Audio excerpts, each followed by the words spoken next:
This is the Ielts listening test. You will hear a number of different recordings, and you will have to answer questions on what you hear. There will be time for you to read the instructions and questions, and you will have a chance to check your work. All the recordings will be played once only. The test is in 4 parts. At the end of the test, you will be given 10 minutes to transfer your answers to the answer sheet. Now turn to part 1. You will hear 2 students discussing a project on international festivals with their tutor. First, to look at questions 1 to 5.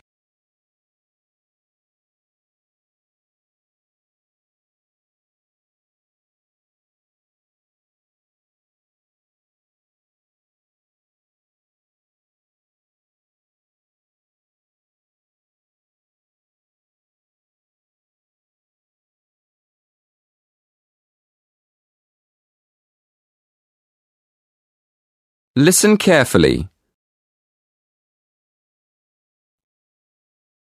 Good morning. Shall we start by looking at the topic of your project? So, what have you decided to research? Well, we thought we'd compare festivals in different countries and see if any of them are similar. Yeah, like the carnival celebrations in South America and the water festival in Thailand. OK. What exactly are you planning to study? The origins of the festivals? The types of celebration? People's attitudes towards the festivals? We were planning to look at the origins of the festivals and the time of year they're celebrated. We're thinking of looking at the connection between the seasons in different countries and the actual festivals, and then looking for similarities between countries that are quite far apart. Well, that sounds interesting. Did you say you've already started researching into the carnival? Yes. We've already found a connection between the carnival and the seasons. For instance, some researchers say that a very long time ago in Europe, people used to put on colourful masks and costumes at the beginning of the year to celebrate the end of winter, and then they could get ready for spring. Right. And then what happened? Well, as the years went by, the purpose of the carnival changed, and it became a religious festival.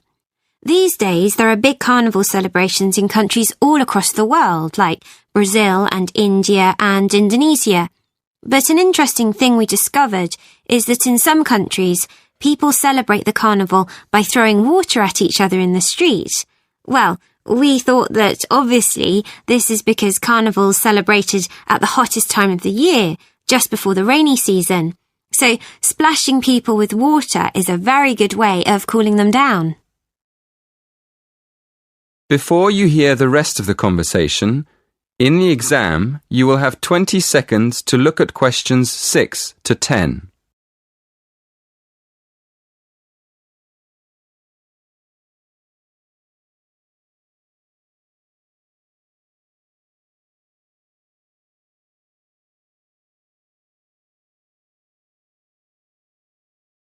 Now listen and answer questions 6 to 10. Yes, that makes sense. Did you look into any other festivals? Yes, we did. What we're planning to do is more research into water festivals. We found that in Asian countries, where there aren't any carnival celebrations, there are still festivals that involve people splashing each other with water. Actually, we found references to them in Burma, Thailand, Vietnam, China, and Japan. But we also found a reference to a water festival in Mexico. So we thought we'd look into that a bit more and see if we can find any similarities between these countries. We realised that water is more than just a way of cooling people down in hot weather. It also has a lot of different religious meanings and purposes. For instance, we found that in some societies, water can mean life or wealth or just luck. Yes, and another thing we found out is that these water festivals often celebrate the beginning of the new year, just like the original celebrations hundreds of years ago before the carnival. So, up to now, we found that the carnival and the seasons are linked by ancient traditions and that water plays an important part in the celebrations. That is the end of part 1. You now have half a minute to check your answers.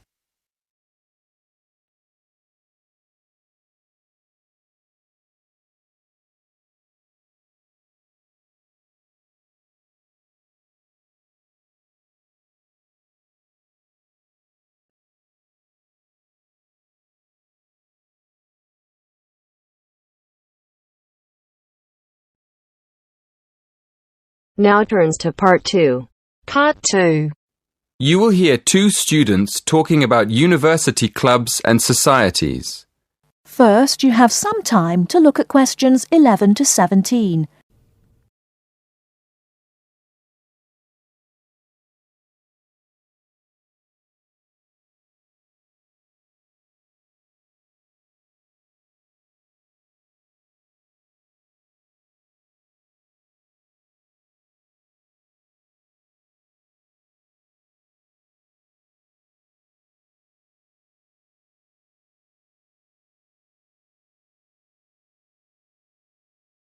Now, listen carefully and answer questions 11 to 17. Hello, are you the person to ask about joining a club? Yes, I am. What would you like to know? Well, I'm interested in several things, but I'd like to know more about the different clubs and how much they cost. I'm looking for a small club that's not too expensive. OK. Have a look at this table. You can see the names of the clubs, the fees, and the number of members. I'm afraid they aren't in any order. If you look at the top of the list, the first club is table tennis. That's one of our new clubs. Oh, right. So the table tennis club costs £20. That's quite expensive.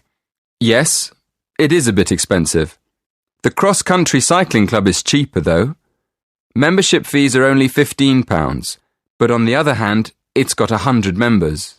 The film and drama club costs a lot, doesn't it? Yes, £50 is a lot, and that's probably why it only has 12 members. Is there any other club you think looks interesting? Look at the next one, street dance. Have you ever done any street dance? No, I haven't really. It's the cheapest. It only costs £5. OK. Shall we start with your interests? What do you like doing best? Well, I like photography. I've got a professional camera, so I take it quite seriously. But I can't really imagine belonging to a club to take photographs. I usually go on long walks on my own and take photos. So I like photography, but I wouldn't want to join a club to do it. OK. So what else do you like doing? Running? Oh no, not running. I like walking, but I hate running.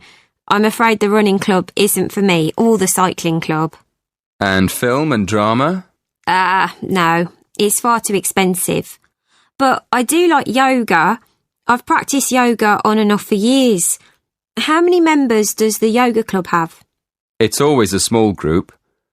A lot of people sign up at the beginning of term, but they stop going after a few weeks.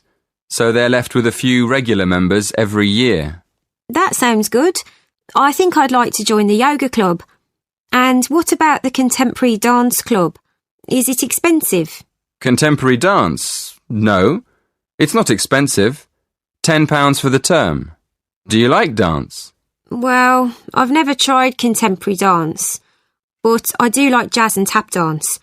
How often does the group meet? Before you hear the rest of the talk, you have some time to look at questions 18 to 20.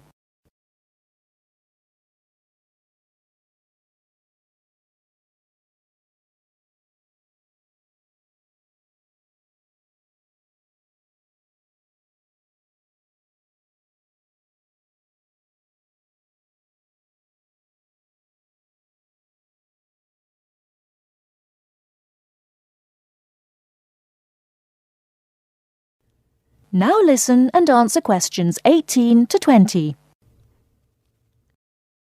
So, can I have your full name, please? Victoria Mandeville. Mandavil?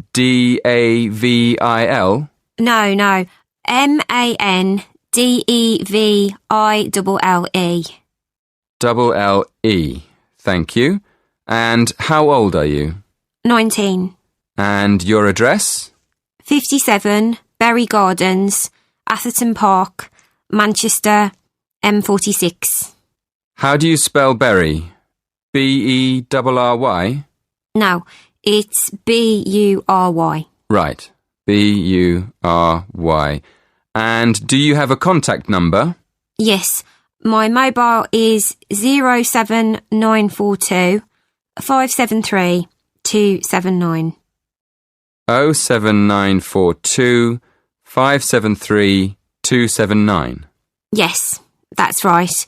Is that all? One more thing. Do you have an email address? That is the end of part 2. You now have half a minute to check your answers.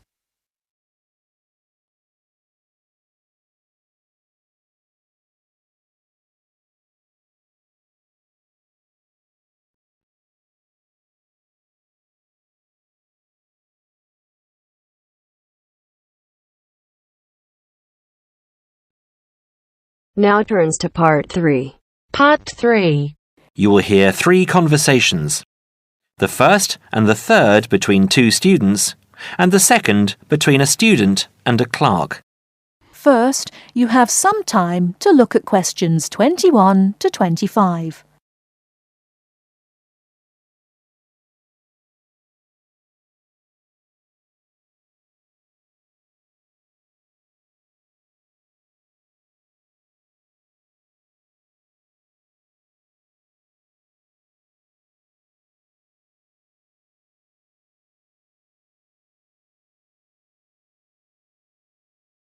Now listen carefully and answer questions 21 to 25.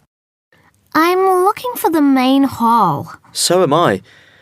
Are you going there to register for next year? Yes, I was told to go to administrations and fill in an application form. That's what I'm about to do. I went to information and they told me it was at the end of this corridor. Then we have to turn left and immediately right. That should lead us to the exit, where opposite we should find the entrance to ground level main hall. It's a big old red building. From there we need to go to the first level and then follow the signs. Apparently it's the second office opposite the foyer. It would be pretty hard to miss. That sounds easy. It shouldn't be too hard to find. Well, since we're both heading in that direction, let's go together. Hopefully it won't take too long. I haven't had anything to eat and I'm starving. Me too. Well, how about I go to the canteen and get us something while you make your way to the main hall? I'm sure there's going to be quite a wait. There always is. I can meet you there. Sounds like a good plan. What do you want me to get you? How about a chicken and salad roll and a drink? Okay. What if they don't have a chicken and salad roll? Anything similar, like ham and salad, or just plain salad and cheese. Oh, and don't forget the drink. I feel so dehydrated. No problem. What type of drink? I don't know. How about a Coke? No, nothing like that. Something healthier. An orange juice? They're usually full of sugar unless you get it freshly squeezed. Water? Yes, that's perfect. Here, take £2. That should cover it. If it's more, I'll give it to you when you get back. I only have a 20, and you know that they get cranky if you give them large notes. Okay. See you in 5 minutes. Before you hear the rest of the talk, you have some time to look at questions 26 to 30.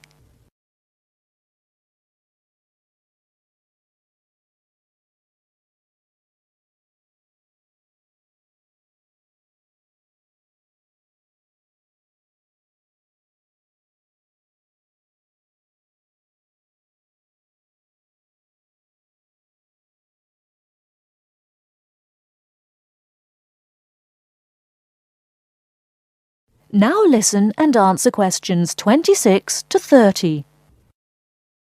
First year economics. I'll just have to fill out this form for our records. What's your name? Phoebe Payne. Can you spell that for me? Sure. P-H-O-E-B-E-P-A-Y-N-E.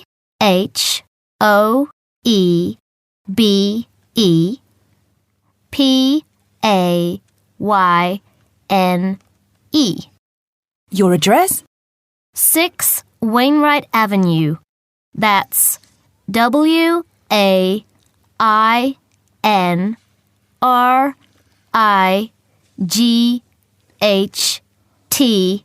Nottingham. Nottingham. And your phone number? It's not connected yet. I've just moved in. OK. When you get your phone connected, contact us. I'll just make a note that your phone number is to be advised. I'll do that. What course were you doing? Law? No. Economics. First year. First year economics. Yes, that's right. OK. Take this card across to the economics department and get it stamped. And then you need to come back here to pay your fees. I've made an arrangement to pay in installments. Do you have any documentation verifying that? Yes, I have a statement from administration. OK, when you return, we'll have a look at it. Thank you very much. Here you are. It was quicker than I thought, but I have to get this card stamped and return here to organize my fees. That's good. It means that I won't have to wait long either. How did you get on? What with? Oh, the food. Well, there wasn't much left, so I got you a cheese and tomato sandwich and water. That's fine. Do I owe you any more? No, I need to give you back £3. But I only gave you 2. Oh, yeah. I thought you gave me a £5. OK, so we're square. So what do I have to do? Go to the desk and give your personal details.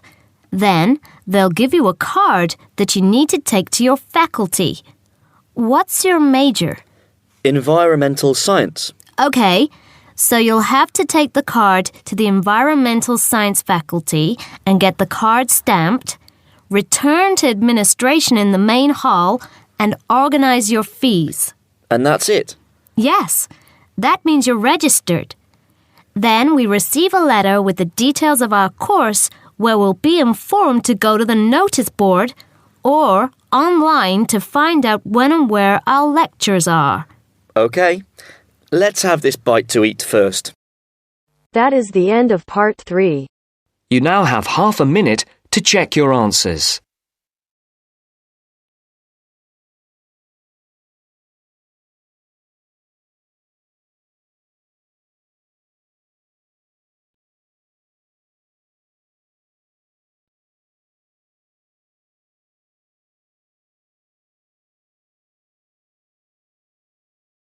Now turns to part 4.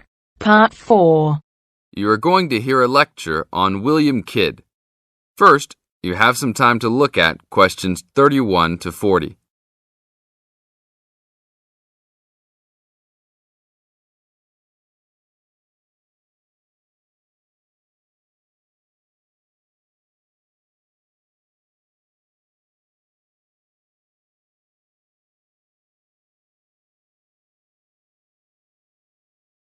Now listen to the tape and answer the questions. A Pirate Story, William Kidd. William Kidd, who was better known by the name Captain Kidd, was a 17th century British privateer and semi-legendary pirate who became celebrated in English literature as one of the most colourful outlaws of all time. Fortune seekers have hunted his buried treasure in vain through succeeding centuries. Kidd's early career is obscure. It is believed he went to sea as a youth. After 1689, he was sailing as a legitimate privateer for Great Britain against the French in the West Indies and off the coast of North America. In 1690, he was an established sea captain and shipowner in New York City, where he owned property. At various times, he was dispatched by both New York and Massachusetts to rid the coast of enemy privateers. In London in 1695, he received a royal commission to apprehend pirates who molested the ships of the East India Company in the Red Sea and in the Indian Ocean. Kidd sailed from Deptford on his ship, the Adventure Galley, on February 27, 1696, called at Plymouth, and arrived at New York City on July 4th to take on more men. Avoiding the normal pirate haunts, he arrived by February 1697 at the Comoro Islands off East Africa. It was apparently some time after his arrival there that Kidd, still without having taken a prize ship, decided to turn to piracy. In August 1697, he made an unsuccessful attack on ships sailing with Mocha coffee from Yemen, but later took several small ships. His refusal 2 months later to attack a Dutch ship nearly brought his crew to mutiny, and in an angry exchange, Kidd mortally wounded his gunner, William Moore. Kidd took his most valuable prize, the Armenian ship Quedda Merchant, in January 1698, and scuttled his own unseaworthy Adventure Galley. When he reached Anguilla in the West Indies, April 1699, he learnt that he had been denounced as a pirate. He left the Quedda Merchant at the island of Hispaniola, where the ship was possibly scuttled. In any case, it disappeared with its questionable booty, and sailed in a newly purchased ship, the Antonio, to New York City, where he tried to persuade the Earl of Bellamont, then colonial governor of New York, of his innocence. Bellamont, however, sent him to England for trial, and he was found guilty, May 8th and 9th, 1701, of the murder of Moore and on 5 indictments of piracy. Important evidence concerning 2 of the piracy cases was suppressed at the trial, and some observers later questioned whether the evidence was sufficient for a guilty verdict. Kidd was hanged, and some of his treasure was recovered from Gardiner's Island off Long Island. Proceeds from his effects and goods taken from the Antonio were donated to charity. In years that followed, the name of Captain Kidd has become inseparable from the romanticized concept of the swashbuckling pirate of Western fiction. Among other stories concerning caches of treasure he supposedly buried is Edgar Allan Poe's The Gold Bug. That is the end of part 4. You now have half a minute to check your answers.